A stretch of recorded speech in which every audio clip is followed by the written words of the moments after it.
दान आपको महान बना देता है।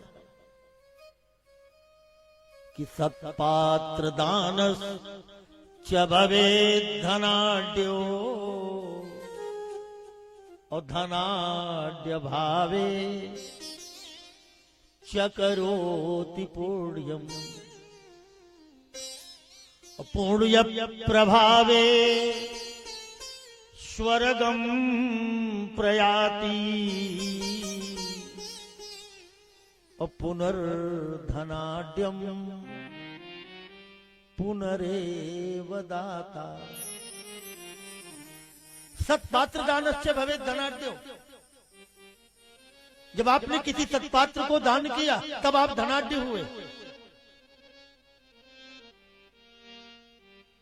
और दान करते समय में विचार करना चाहिए कि जो दान मैं कर रहा हूं ये किसी सत्पात्र को दे रहा हूं या कुपात्र को दे रहा हूं, यह भी विचार होना चाहिए। इसलिए यहां लिखा हुआ है सत्पात्र कि सत्पात्र दानश्च भवेत् धनाढ्यो। आपने किसी सत्पात्र को अगर दान किया तो भगवत कृपा से आप धनाढ्य हुए, और जब धनाढ्य हुए तो क्या हुआ? धनाढ्य भावे च करोति पुण्यम। जब आप धनाढ्य हुए तो आपने पुण्य कर्म किया, और जब आपने पुण्य कर्म किया तो उसका लाभ क्या हुआ? पुण्य प्रभावे स्वर्गम प्रयाति। उस पुण्य के प्रभाव से आप स्वर्ग को गए, और ब्रह्मा के लेखा जोखा में अगर फिर कभी आना हुआ तो पुनर्धनाढ्यम पुनरेव दाता। पुनः किसी धनाढ्य के यहाँ जन्म लिए और फिर दान देने का काम कर रहे हैं। इस तरह से आपके जीवन का चक्र चल रहा है।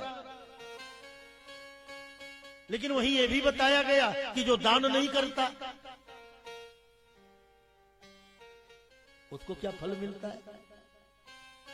तो आदत्त दत्त माने दिया, और आदत्त नहीं दिया। तो आदत्त दाना भवेत् दरिद्रो और दरिद्र भावे प्रकरोति पापम और पाप प्रभावे नरकम प्रयाति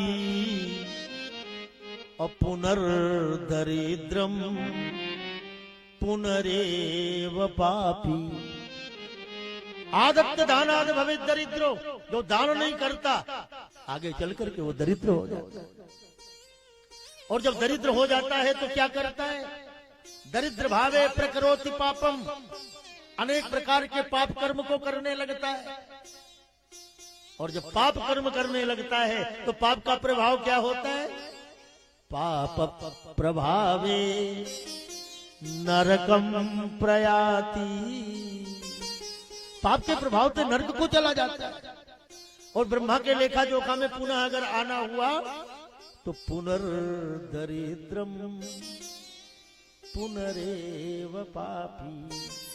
पुनः किसी दरिद्र के यहाँ जन्म लेता है और फिर वही पाप कर्म करता रहता है। इस तरह से उसके जीवन का चक्र चलता रहता है।